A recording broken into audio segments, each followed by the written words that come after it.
This is our production vehicle, the FJ Cruiser. Leaf, I don't know what he's doing. He's drawing things. Write him a name. He's writing his name in the sand. He's just doing Leaf things. But this is our production vehicle. Just kind of wanted to show you guys what we're working with here. This is a 2007 FJ Cruiser, 6-speed manual.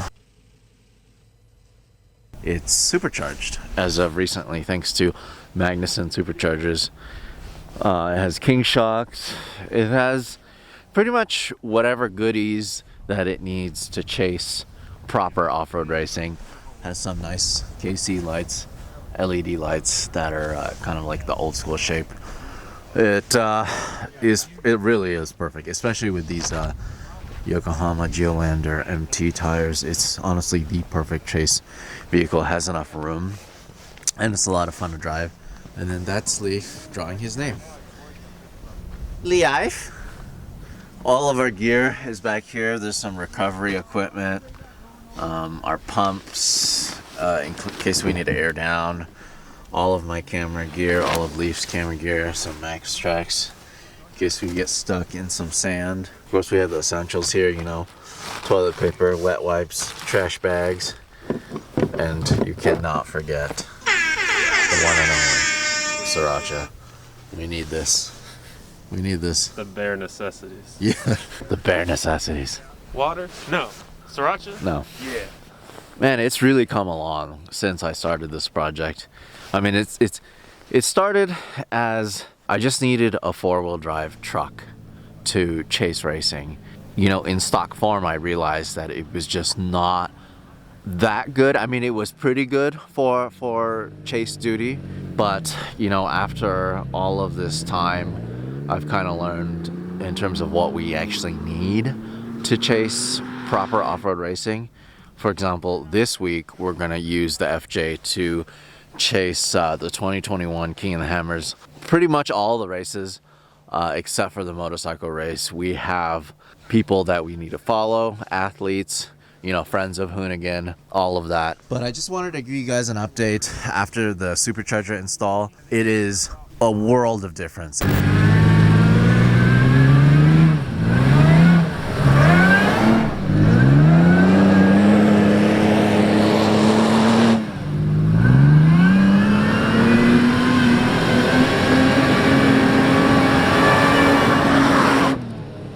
It has so much more power. I mean, part of it is that it's usable power, especially last night as we were driving up to Johnson Valley. We're kind of going through this area.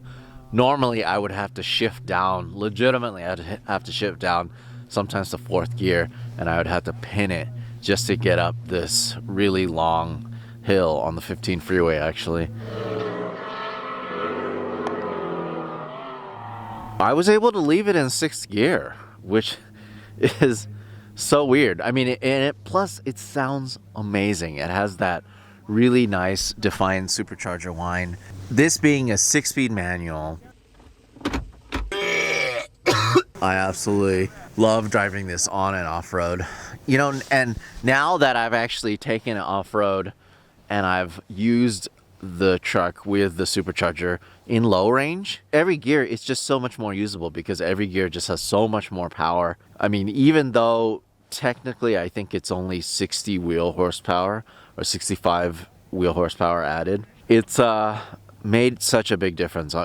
Part of it I think is because it added a lot more torque. So let's just kind of do like a quick walk around on this thing. So it is a 2007, which is the first year, and it is a 6-speed manual. Because it's a 6-speed manual, it means it's full-time 4-wheel drive all of the time. You can't actually put it in 2-wheel drive. Because also it's first year, there's so many things that I actually had to do to it to make it reliable and kind of update it to what the later generation FJ had from the factory. For example, we had to relocate the fuel pump, right? So the fuel pump from the factory came and it was inside of the fuel tank. That's not very good in that you can't actually change the fuel filter just on the fly, especially us chasing Baja you never know what's in the fuel in Mexico. It's always good to be able to change the fuel filter anytime.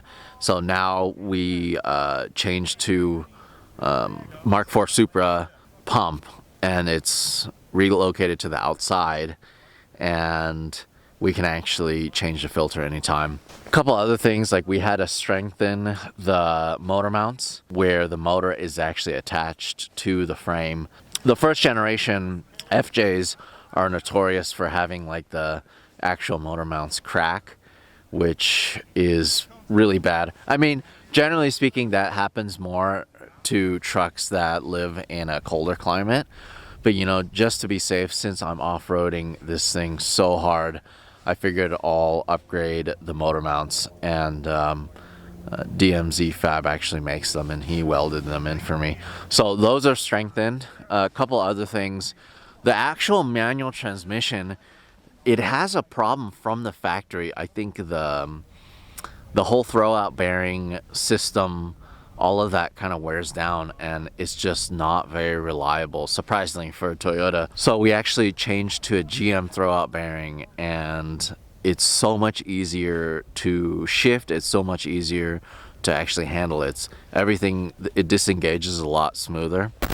So Leaf actually helped me install this Supercharger. I think he did most of the work. But let's finish talking about this thing. All right, it has a ARB, like a skid plate, because I destroyed the stock skid plate pretty bad. The stock one, man, it just folded over. It was a taco. Yeah, there was not much left of it after one King of the Hammers. But as you guys saw in the first episode, all of the body panels were changed to the black plastic body panels that actually come on the Trail Teams edition. In terms of lighting, I replaced the headlights with some like 10,000 or 11,000 lumen LED lights. Put some newer LEDs in here, and also put some KC LED lights up top that actually really make night daylight. Oh yeah, no, those are a huge difference, especially when you want to go more than like 15 miles an hour off-road. You can't really do it with general headlights. Yeah, and so the cool thing is Leaf was able to fit the actual like stock style fog lamp button, fog lamp switch. This is a blank, and then we were actually able to put that there to turn on and off the lights. The cool thing also about these lights, the middle ones are beams, and then the outer ones, the two outer ones, are spotlights, so they actually kind of flood the road a little more, and they're angled out a little bit for that duty. And just to make it extra clean, I routed all the wiring through the actual rack into the roof, so there's no extra holes or anything like that. Keeps it nice and tidy. Nice. Looks good. Okay, let's take a look at the engine bay. So since installing it, I've put about 1,500 miles on this thing with the Supercharger. Really one of the biggest things that... You mean smiles? Smiles. 1,500 smiles. A lot of smiles per mile. I mean, honestly, the biggest thing that I noticed, the horsepower is great, but it's the sound that just gets you. It's so much fun.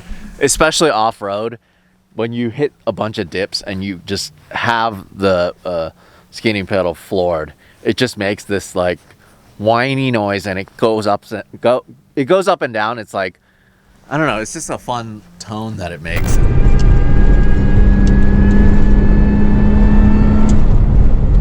It's one of the big things with this kit. It really helps if you change some of the hoses, update the hoses, because you can reuse the stock hoses, or you can get new stock hoses from Toyota.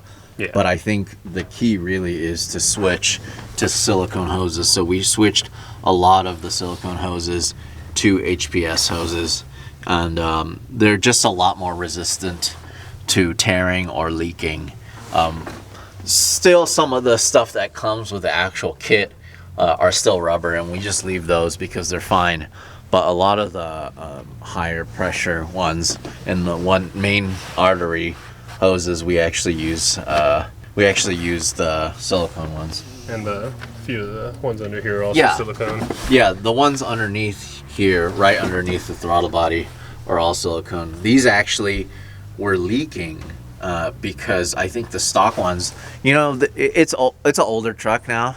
Yeah. It's the first generation, and the stock ones, after putting them on and off a while, it just doesn't last, and they just crack and then they leak.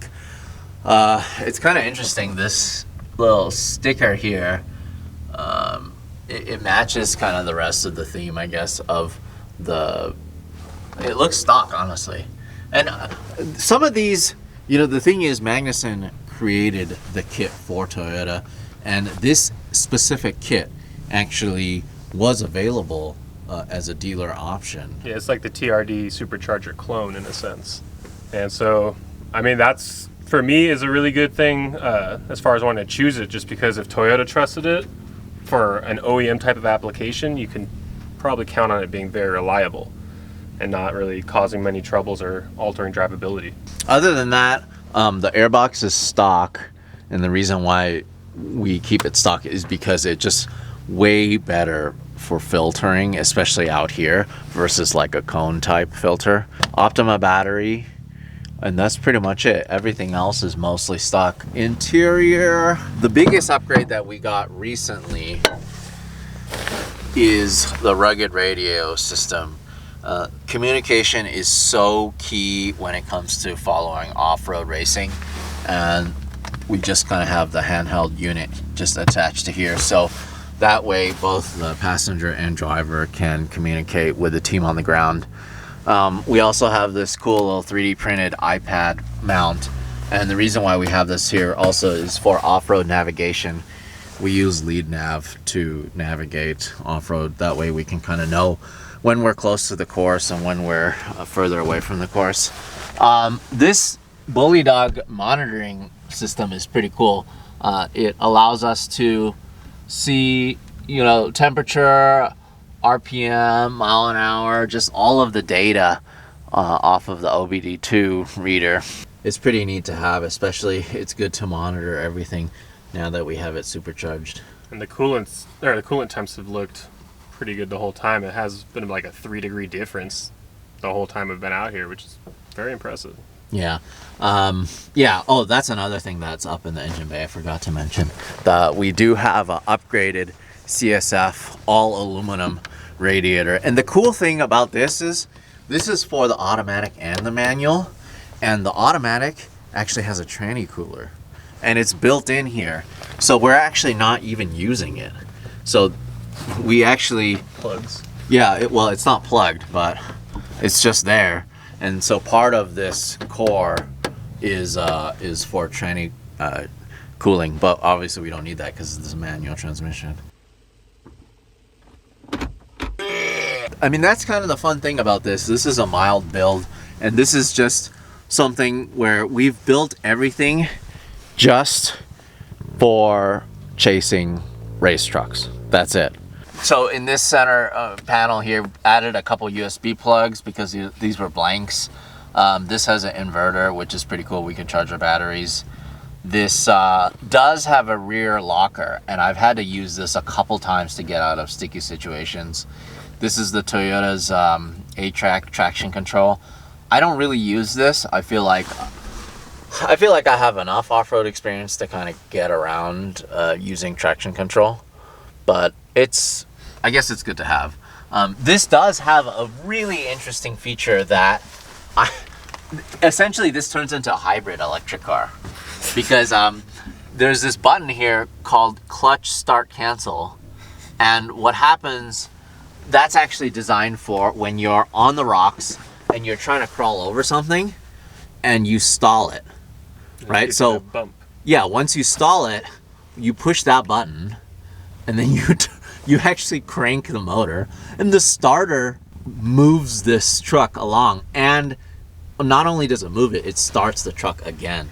It's such an interesting feature. So just for a microsecond, this is basically like a hybrid vehicle. It's a 918. Yeah, it's a 918. Not Spider, but it's a 918.